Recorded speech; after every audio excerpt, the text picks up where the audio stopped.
अस्सलाम वालेकुम, जय हिंद साथियों। मैं सिराज शाब्दी जनता परिवार से।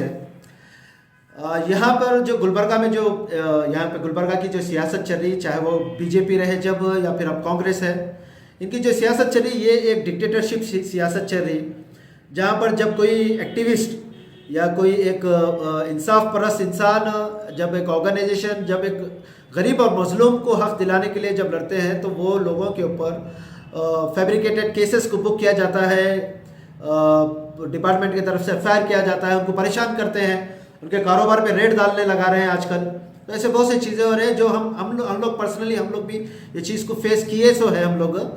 अब जिसके पास कैपेसिटी है लड़ने की, जो कोर्ट में चैलेंज कर सकता है वो चैलेंज कर कर ये केसेस को लड़ सकता है। जिसके पास कैपेसिटी नहीं है वो कॉम्प्रोमाइज़ करके सेटल कर कर अपनी जगह खामोश बैठ जाता है, ना फिर वो आवाम के लिए कभी स्टैंड लेता है, लड़ता है यहाँ पर। तो अभी ये जो रिसेंटली जो एमएस किमिल का जो केस हम लोगों को नज़र आया, वो केस एक दर्दनाक हादसा था, जो एक्सीडेंट का हादसा था, बहुत दर्दनाक हादसा था। मैं मुबारकबाद देना चाहता हूँ वहाँ की नौजवानों को और वहाँ के ज़िम्मेदारों को जो इमीडिएटली रोड पे उतर कर वो मजलूम को इंसाफ दिलाने के लिए लड़े। और वो जो लड़ना था सिर्फ वो मजलूम को इंसाफ दिलाने के लिए लड़ना नहीं था, ये जो आने वाले जितने भी लोग वहाँ पर आते हैं जाते हैं वैसे लोगों को प्रोटेक्ट करने के लिए वो लोग रोड ब्लॉक किए वहाँ पे। अब रोड ब्लॉक करने का उनका जो डिमांड था वो डिमांड भी जायज़ डिमांड था कि रिंग रोड को आउटर रिंग रोड इमीडिएटली बना के, जबकि उमेश यादव जब एमपी उमेश यादव जब था तो वो टाइम पे आउटर रिंग रोड का सेंक्शन हुआ था, फिर किस वजूहत से रुकाया गया। तो ये सरासर सरकार और डिपार्टमेंट की गलती है ये।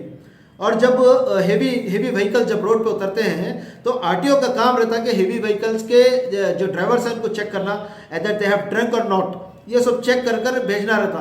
तो यहाँ पर आरटीओ भी फेल, डिपार्टमेंट भी फेल, सरकार भी फेल।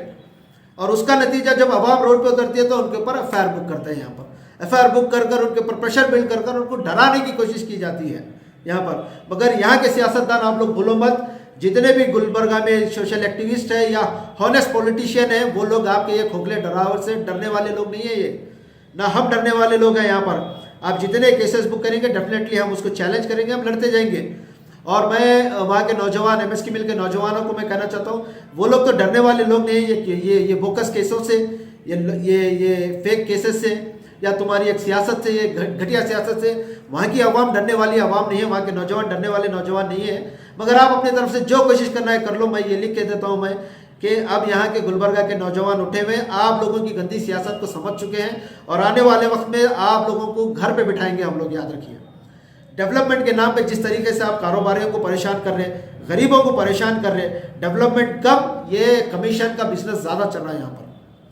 तो कंक्लूजन में मैं बस यही कहना चाहता हूँ कि आप जितने भी ये सोशल एक्टिविस्ट के ऊपर जो केसेस को बुक कर रहे हैं, चाहे वो पुलिस डिपार्टमेंट हो या फिर पॉलिटिशियन के प्रेशर से अगर कर रहे हैं, तो वी स्ट्रांगली कंडम, हम उसको कंडम करते हैं। और मैं डिपार्टमेंट से मैं ये रिक्वेस्ट कर रहा हूँ मैं कि आप लोग पॉलिटिकल प्रेशर में आकर कुछ भी ऐसे फैब्रिकेटेड केसेस बुक मत करिए एक्टिविस्ट के ऊपर, क्योंकि आज ये लोग सत्ता में, कल ये लोग सत्ता में नहीं रहेंगे। आप लिख लो ये बात को।